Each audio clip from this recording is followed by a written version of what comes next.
Welcome to the Productivity Podcast. Diane Worrell, CEO at Rendell Intelligence and Insights, joins me for our monthly chat, and we are looking at February 2025 to March 2025. Hi, Di.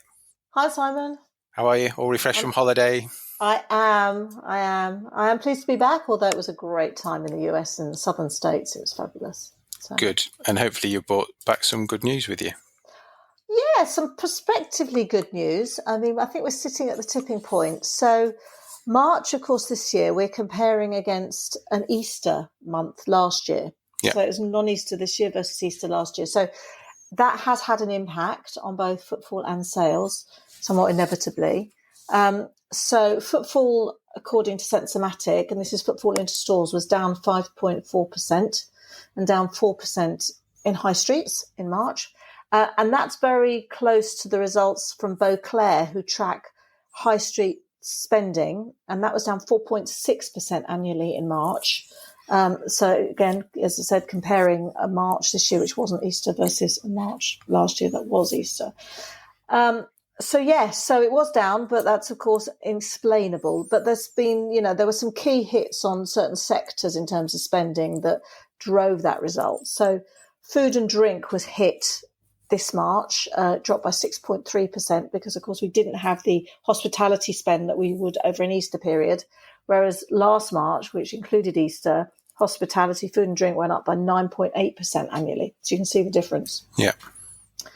On the good news front, fashion, which has been a bit of a nemesis for retail over the last few months, whilst not great, still negative at 2.7% drop from March last year. That's a better result than February when it dropped by 7.4%, and actually a better result than March last year when it dropped by 4.2%. So we perhaps are seeing some inklings of a recovery in the fashion sector. That's good. It is good, isn't it? And in grocery, of course, was hit this March because people weren't buying Easter Sunday lunch this March. So grocery dropped by 5.4%. That's grocery spending versus a rise of 3.5% last March. So really the results we're seeing are the impact of this non-Easter versus an Easter month. So fingers crossed we see that swing come back. Yes, I mean, hopefully it will bode well for April when, of course, we have Easter in there. So that will be good. Tricky month to gauge, but not a disaster in a non-like-for-like comparison. Good news for fashion. What about things like consumer confidence? Because I know we've talked about that before as well, and that had taken a real negative turn. Yes, I mean, there's been a little sort of, improvement at the edges with consumer confidence. We're not seeing any great massive recovery. It edged up a little bit. So GfK's consumer confidence index score moved from minus 20 in February to minus 19 in March. So a slight improvement. And interestingly, all of the improvement was in how people feel about the general economic situation over the next year and over the last year. So there's an index specifically for what people feel is going to happen over the next 12 months. And that index score rose from minus 31 in February to minus 29 in March. It's a slight improvement, but we've got to put it into context because in June last year, we were looking at an index score for that economic situation, minus 11. So we are a long way off that now. Yeah.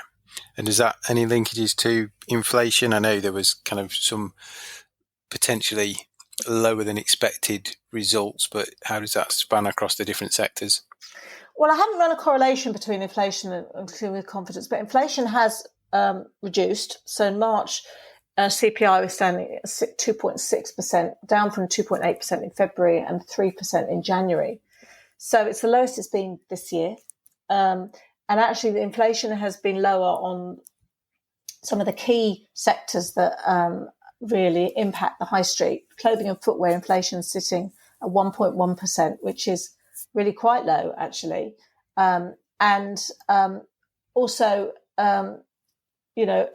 Utilities, home utilities, housing, water, electricity, gas, etc., at 1.8. So they're doing not so bad. Clothing and footwear is online with major, it's online with the CPI at 2.6. So, we're seeing, good steady results. The sort of the fly in the ointment really is restaurants and hotels or hospitality, and that's inflation there is at 4.2% still. So it's still high.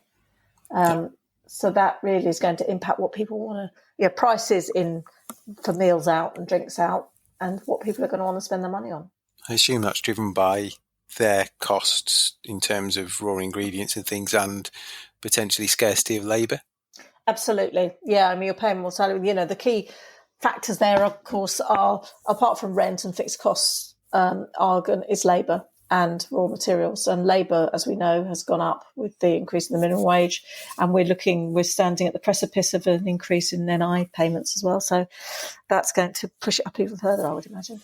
Yeah, but I mean, next month will be interesting to see, looking across kind of March and April, if overall we're up based on Easter, switching months as it kind of tends to do, depending on where it falls in the year, but also probably not till May will we really see the impact of the NI, because at the time of recording it's live, but really people's payroll won't run until the end of April, which will be their first view of how close they're forecasting and mass were to what's actually going to get paid out, and that might not then come through into any figures until May.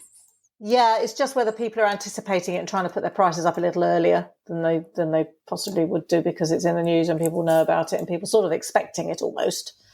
But I think we'll see, as you say, we'll see the major impact in the next couple of months, definitely. Yeah, and we'll see where the consumer confidence goes. It's interesting. I find it interesting. It's kind of dropped by or gone up by 5 percentage points, even though it's still 29 percentage points negative.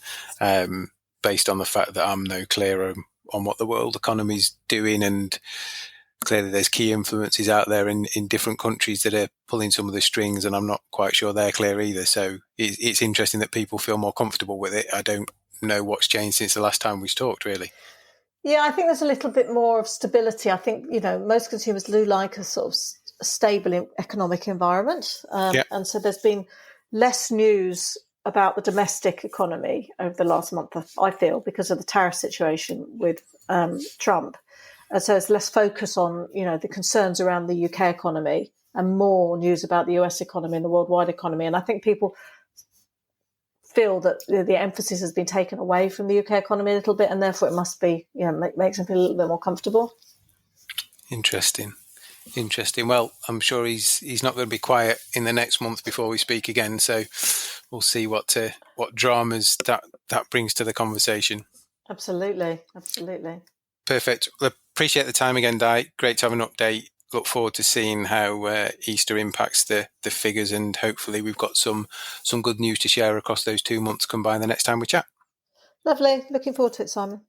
Thank you. Thanks.